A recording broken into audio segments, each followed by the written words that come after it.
Hi guys, friends, family. This is about to get real, raw, ugly, beautiful, but always blessed. And I may cry, but I gotta be real. I'm writing my book, as all of you know, and I'm digging deep, and I'm telling my story. And it's gonna be hard. And I don't know if any of you truly know what I've been through. But just to give you a little bit of story, I've been raped. I've been abandoned. I've been abused. I have been bullied. I have almost died. And that's just part of my story. But I have scars that go deep, and they run, and they're there. They're not going anywhere. They're emotional scars. There's some physical scars. They are true scars.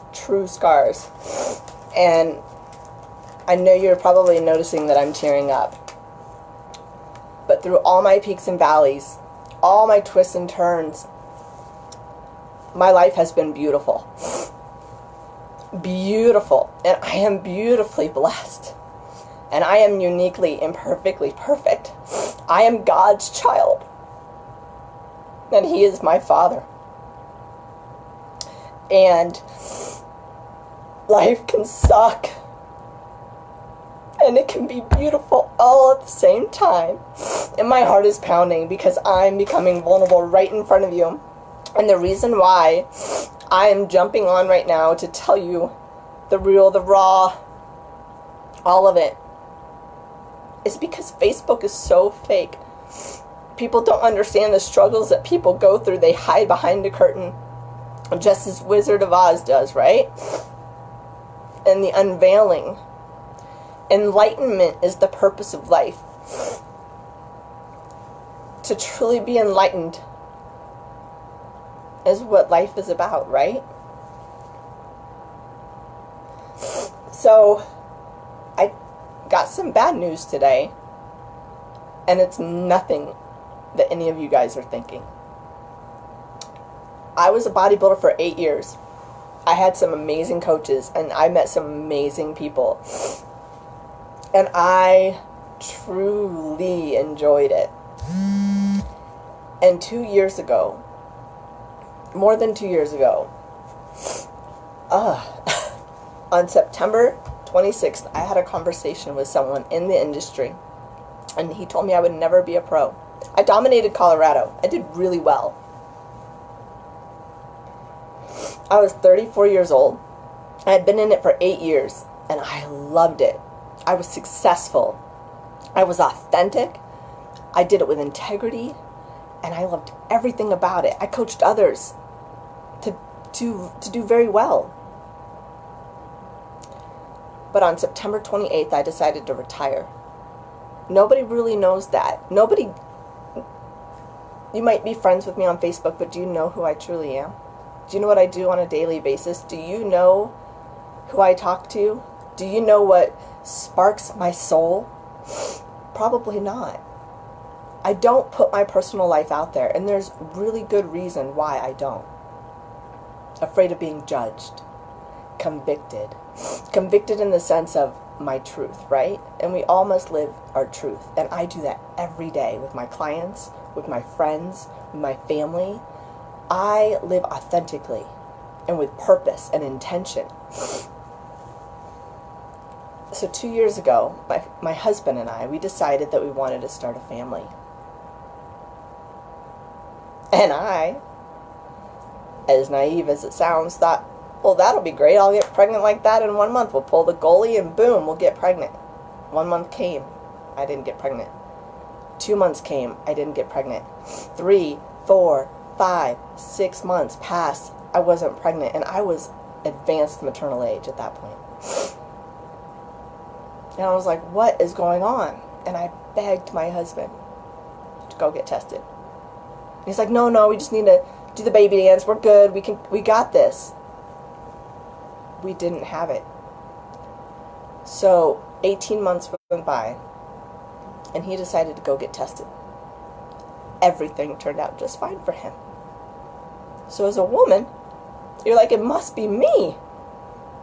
I must be the problem. I must be the reason we can't get pregnant. And that is a burden one must not carry alone. My husband was there every step of the way. Last May, we met with a fertility clinic, the same clinic he went and got tested at. I got put through test after test after test. And I had to wait 8 weeks before I could meet with the doctor.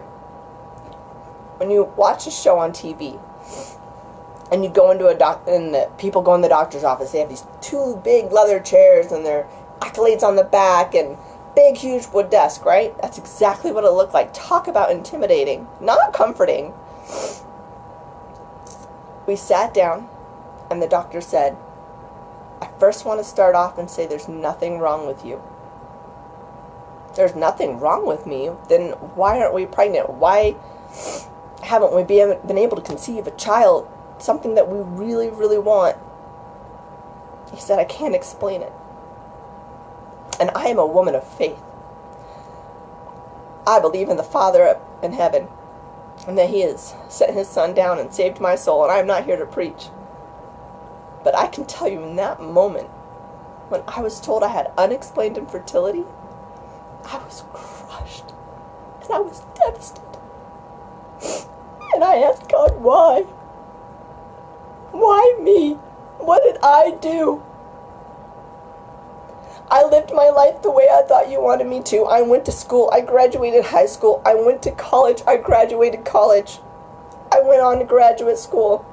I had a bump in the road when I moved out to Colorado, when I got abused and beaten and I was in a domestic violence abusive relationship. I got raped. Okay, that was a mistake. That was a bump. But I survived. That man didn't kill me. And then I met my husband. And I continued bodybuilding, and I ate healthy, and I worked out every day, and I did cardio, and I lived a good, clean life. I didn't drink. I didn't do drugs. So why am I sitting in a fertility office with unexplained infertility? So we started the process. My husband and I got into a fight because he wanted one way and I wanted another. And a friend of mine reached out and she said, can't you do both? I said, well, what do you mean? She goes, well, you could do a medicated cycle with timed intercourse and see if that works. So it meets your needs with the medication and your husband's need with one more good try. I said, okay. So we did that. It failed. July last year, guys. My husband and I did our first IUI. We got pregnant. And we lost the baby in September, on September 4th. And I don't tell you this for sympathy, but I simply tell you, you do not know the journey someone is on if you don't get to know them. A miscarriage doesn't happen overnight. It doesn't happen in a day or two. It took a month and a half. And then I had to do a surgery in November to make sure I was going to be okay. I tell you this for not any reason except people are on their own journey. Your comments and your words mean a lot to someone. And it can crush them if you don't be careful. So surgery came and went. It went really well. I was in for an hour and a half, which is a long time. They found severe endometriosis stage 3, which is pretty bad if you know anything about it. They found adhesions and cysts. And they found polyps covering my entire uterus. I had no idea. I had no idea. No symptoms. No nothing. They cleaned it all out. I recovered for a month. We tried an IUI in January. It failed. My levels weren't right. The environment wasn't right. And it failed. So we came into February. which is this month. Earlier, at the end of January. It doesn't start by calendar month, guys. It starts with the menstrual cycle of women. February came. I got my test done on day 3 of my menstrual cycle. I went in for my ultrasound. They called me that afternoon. I had a massive cyst on my right ovary. So we couldn't proceed. My estrogen was through the roof. It was pretty bad. So we decided to skip last cycle. And we said, okay, let's wait till this cycle starts. It started on Monday. Unfortunately, I got my blood work today, and some of the results came back. My ovarian reserve is diminishing, and my window to have my own child is closing. And I'm devastated. My husband and I have been trying for 27 months. 27 months, and I know a lot of other people that have tried for a lot longer.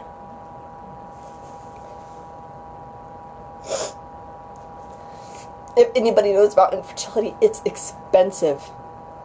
And it is hard.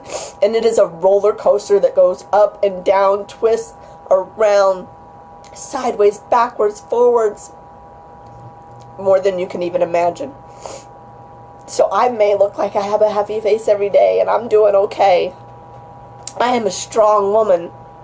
But I have my moments where I'm just like, life sucks. Why me?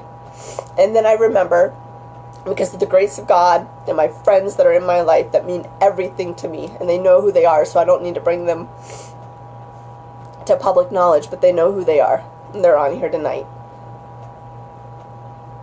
It's not my job to know God's plan. It is not my job to wonder why me. It is my job to find the strength in Him and get through the challenges He puts in front of me, because the fight has already been won. The battle has already been won, and I have to remind myself of that every day. And there's moments where I don't want to. There are moments that I am mad and I am pissed off. And I question Him. But I'm strong. And then I think, why not me? Why not me? Why can't I be the one to endure this torment and this challenge and this pain and this suffering because of what He went through for me? He sacrificed so much for me so I could be His child. Why can't I do the same? That really puts it in perspective. I wouldn't wish this upon anybody. I would not wish infertility upon anybody. And I will be a mom. I am a mom. I have 2 fur babies and I love them to death. And I'm an aunt.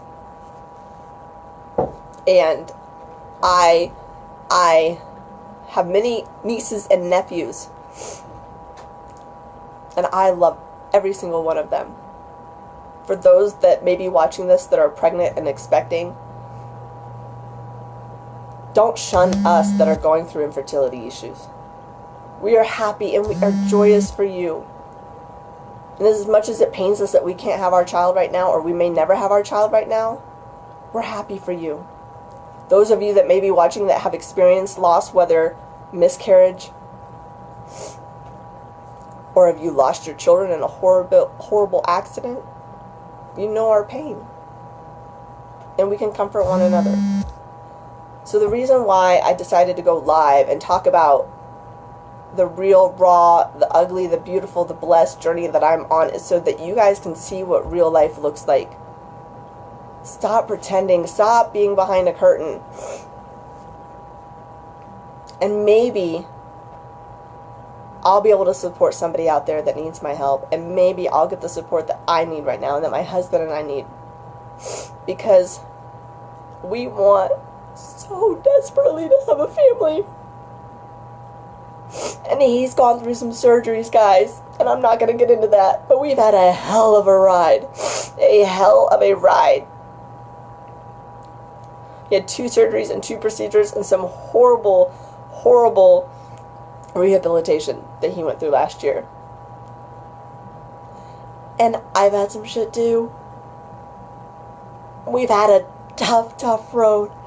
So please forgive us if we don't feel cheerful or excited, or we don't get on Facebook, or we get a little upset about something, or we don't comment on a post. For crying out loud, it's not always about you. People have lives, and people struggle. So I'm asking my friends to be grateful. I mean, not grateful, but gracious with me. Give me a little breathing room, because I'm having a hard time.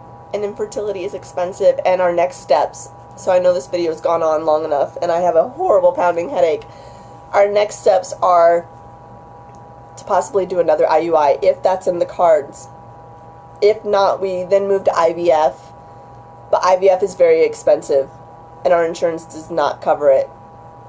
So I will be launching a campaign, and I'm not asking for anybody for anything. But if you could, pray, send good vibes. If you want to donate, you can, but I'm not asking for that. I'm simply asking for good vibes and positive light and energy and love.